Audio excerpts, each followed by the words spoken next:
সুপ্রিয় দর্শক, আসসালামু আলাইকুম। আপনারা দেখছেন বাক স্বাধীনতা। চ্যানেলটি সাবস্ক্রাইব করে সাথে থাকবেন। সুপ্রিয় দর্শক, আজকে যে ইস্যুটি নিয়ে কথা বলব সেই ইস্যুটি হলো আওয়ামী লীগ।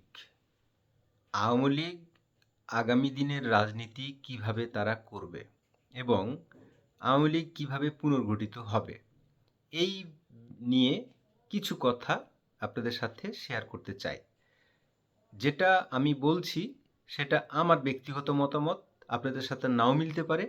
আপনারা মন্তব্যের ঘরে আপনাদের মতামত দিতে পারেন।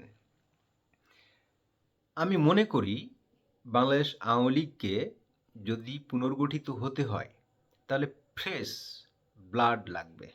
অর্থাৎ ফ্রেশ ব্লাড বলতে যেটা বুঝাচ্ছি, নতুন নেতৃত্বে এই দলটাকে সাজাতে হবে। তারপরে হলো, এই দলটিকে যদি ঘুরে দাঁড়াতে হয় তাহলে এখনই তাদের ঠিক করতে হবে যে বর্তমানে যিনি সভানেত্রী আছেন তাকে রেখে দিবেন নাকি তাকে মাইনাস করে রাজনীতি সাজাবেন।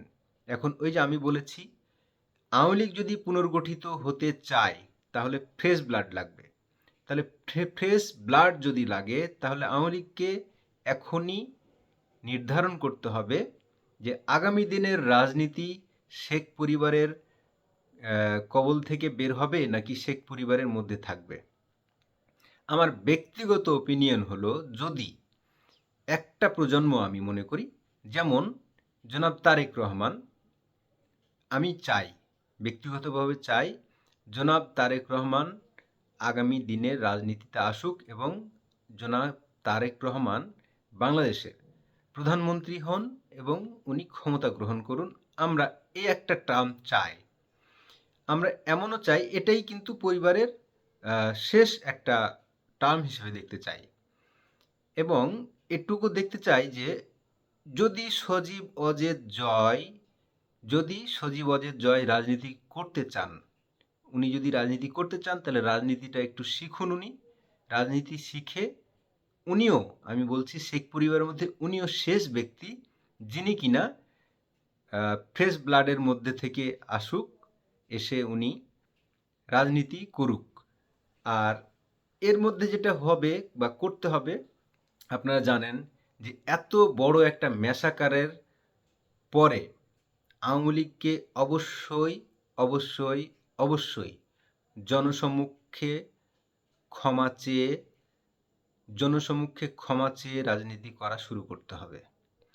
ইউনিয়ন থেকে শুরু করে উপজেলা, জেলা পর্যায়ে সকল ধরনের নেতার মধ্যে যেন এই অনুশোচনা বোধটুকু থাকে যে তারা গত 15 বছরে যে ভুলগুলো করেছে, এই ভুলগুলো তাদের মধ্যে অনুশোচনায় নিয়ে, ভুল থেকে শিক্ষা নিয়ে তাদের আগামী দিনের পথ চলা শুরু করতে হবে।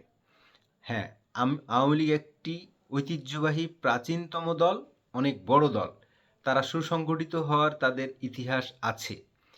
তাদের আহ, এই ইতিহাস সেই আমলের ইতিহাসের মতো নয়। পরিবর্তিত প্রেক্ষাপটে অনেক বড় একটা চ্যালেঞ্জের নাম হলো আওয়ামী লীগকে ফিরে আসা।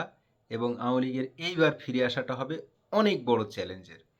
এই চ্যালেঞ্জের জন্য তাদের অপেক্ষা করতে হবে এবং ইউনিয়ন পর্যায় থেকে শুরু করে একদম তৃণমূল থেকে শুরু করে যারা বঞ্চিত নেতা ছিলেন, যারা ত্যাগী নেতা ছিলেন, এই বঞ্চিত বা ত্যাগী নেতাদের সামনে আসতে হবে।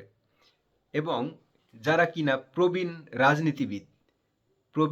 রাজনীতিবিদ, তারা যারা জেলখানায় আছেন তাদের আইনি লড়াইয়ের মাধ্যমে বিচার হোক, আমরা চাই। যারা নির্দোষ তারা যেন কোনো হয়রানির শিকার না হয়, আমরা এটাও চাই। তো তাদের যারা নির্দোষ নেতাকর্মী এখনো আছেন বলে আমরা মনে করি, দেশে হোক আর বিদেশে হোক, তাদেরকে এখনই অ্যাক্টিভিটি শুরু করতে হবে, তাদের কথা বলতে হবে। হ্যাঁ, তাদের কথা বলতে হবে ওই আগের মতো সিনাজুরি গায়েজুরি এইভাবে নয়। অবশ্যই তাদের মধ্যে অনুশোচনা অনুতপ্ত বোধ থাকতে হবে এবং এই অনুশোচনা অনুতপ্ত বোধ নিয়ে আগামী দিনের রাজনীতি তাদের শুরু করতে হবে। আমি মনে করি বা বাংলাদেশের মানুষ মনে করে যে এখনও হয়তো 25-30% মানুষ আওয়ামী লীগকে পছন্দ করে। এখনও যদি সেটা হয়ে থাকে তাহলে বড় একটা অংশ এখনও আওয়ামী লীগকে হয়তো সমর্থন করে। যারা সমর্থন করে তাদেরকে একটা প্ল্যাটফর্মে নিয়ে আসতে হলে অবশ্যই যোগ্য নেতৃত্বের প্রয়োজন, এবং যোগ্য নেতৃত্বের মাধ্যমে দলটি পুনর্গঠিত হতে পারে।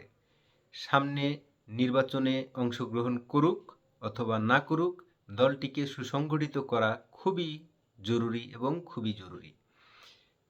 এই দলটির বঙ্গবন্ধুর যে আদর্শ, শুধুমাত্র বঙ্গবন্ধুর আদর্শ বা আওয়ামী লীগের যে ইশতেহার বা আওয়ামী লীগের যে সংবিধান বা আওয়ামী লীগের যে দস্তা দলিল দস্তাবেজ এইগুলো আছে, এর সংশোধন যদি কিছু করার থাকে করতে হবে, এবং ওই লিখিত সংবিধানে হবে না।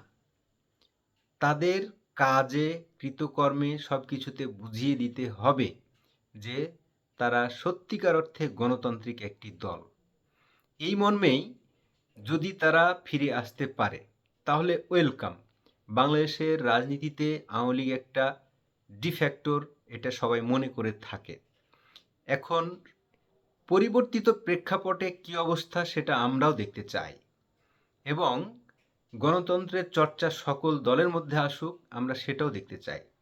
তো বিশেষ করে আওয়ামী লীগকে যদি ফিরে আসতে হয় তাহলে এখন তাদের কথা বলা শুরু করতে হবে, এবং তাদের করণীয় কি, তারা আগামী দিনে কি করতে চায়, কিভাবে দলকে সুসংগঠিত করতে চায়, কিভাবে দলকে তারা শক্তিশালী করতে চায়, এই নিয়ে তাদের এখন থেকে কথা বলা উচিত, এবং তাদের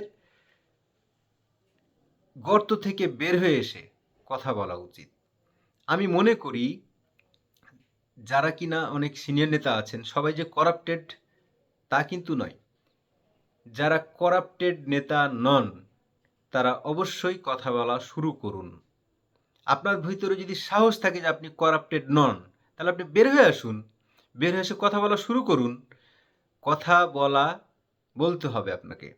এতদিন বিএনপি কথা বলেনি, এতদিন জামায়াত ইসলাম কথা বলেনি, তারা কিন্তু হারিয়ে যায়নি, বরং তারা আরও শক্তিশালী হয়ে ফিরে এসেছে। সুতরাং আপনারা আপনাদের অতীত ভুল থেকে শিক্ষা গ্রহণ করুন এবং শিক্ষা গ্রহণ করে ফিরে আসুন। বাংলাদেশে প্রত্যেকটা রাজনৈতিক দল সমানভাবে গণতান্ত্রিক চর্চা করুক, এবং বাংলাদেশকে একটা সঠিক, সুন্দর এবং আমাদের পরের প্রজন্মকে একটা সুন্দর বাংলাদেশ উপহার দিক সবাই মিলে, এটাই আমরা আশা করব। আজ এই পর্যন্তই, ভালো থাকবেন, দেখা হবে অন্য কোনো একটি ভিডিওতে। আল্লাহ হাফেজ।